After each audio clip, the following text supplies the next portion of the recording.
Tim used to say, you know, this is another thing he said, that the apostle is the thumb, and it touches all the other fingers. You know, the apostle touches all the other fingers. So an apostle, you have to be able to understand these four. You can't be an apostle if you don't understand the fivefold ministry. I mean, if you're not prophesying, if you're not operating the gifts of the Spirit, people say, well, I thought they were supposed to work in miracles. They do. If they receive, they can. You know, some preachers can do a lot more if you let them. But we so busy trying to get over the edge, get over the hump, and not get pushed over the edge. We always trying to maintain, and we're not trying to advance. So that's why we don't have a lot of miracles here.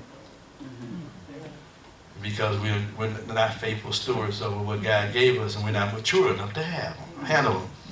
Okay, prophets. He says the forefinger. That's the forefinger. What's the forefinger? This one, right? They always point you in a direction. And so they do. Prophets say, here's the way, walk ye in it. Amen. Amen.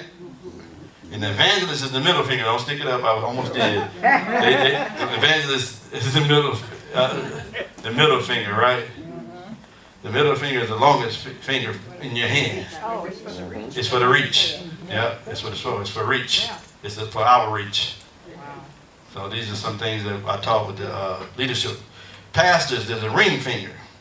That's right here. Because it implies covenant, unity, and oneness. Amen. Pastors are the husbandmen. You ever heard that word in Scripture? The pastor is the husbandman to the church. Married to the church. Teacher, smallest finger. Why? Because you got to get in your ears. So you get around teachers, they go right into your ear.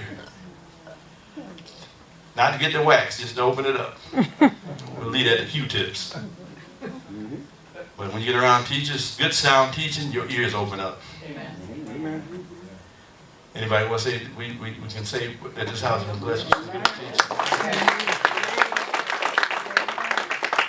So I give you the metaphor of God gave me two other ways to look at the fivefold on Wednesday. I'm going to fold my stuff because I keep looking at my notes. And I'm only on page 2. I promise to be further on Wednesday. But I really want us to get to the point at this house because there is a lack of some things that needs to happen. And most of it, and I don't mind deliverance. I believe in deliverance. It has helped me immensely. I've seen people who really have been a part of deliverance, experienced it, and it changed their lives. But to your deliverance, for your own health, your mental health, spiritual health, the last set of teachings will change your life. Please, if that don't change you, you might be out there for a while. You might be out there for a while. And you know, and as much as I would like to help, it's between you and God. I believe because we have issues, unresolved issues with God.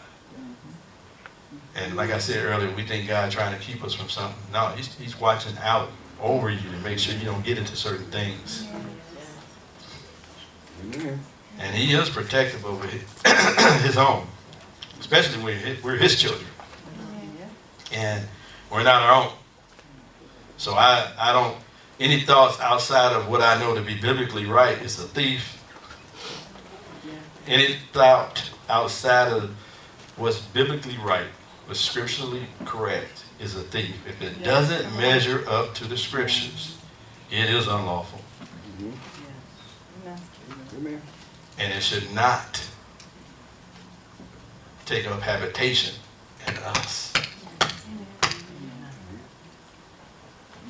And you have to break up that covenant because it is a covenant.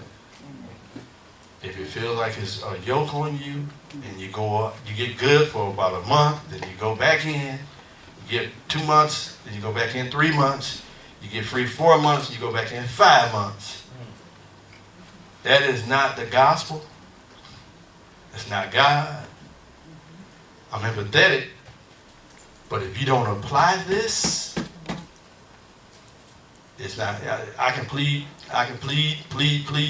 beg you, beseech you, lay hands on you, until his word becomes priority in your life. That's when change is going to come. And you ain't even going to have to worry about the enemy. But you cannot do this thing on your own terms. I said a long time ago, the reason why our life is really, hear me now, I'm going to close right here. The reason why our lives is complicated is because we won't make him the head of our life. Seriously, that's all the stuff that's in all of us, even me. It's because of the area that I refuse to make him Lord. That's when you get things get complicated. When you start saying, okay, I'm here, God. Whatever you want to do, I don't want that. I just want you. And whatever you put your finger on, will bring it to you. And even if I kick and scream, I just ask that you help me with my unbelief. Yeah. That's all you got to tell him. He already know you got it. Just say, God, help me with my unbelief. There's some things I don't like people. I don't like my pastor. I don't like the people around me. I don't like to hear him. Just be honest. He'll help you. But if you hold on to it and not honest, that's when the enemy works. The Bible says, Proverbs 28, 13 and 14, it said, when you confess and forsake, you're going to get mercy.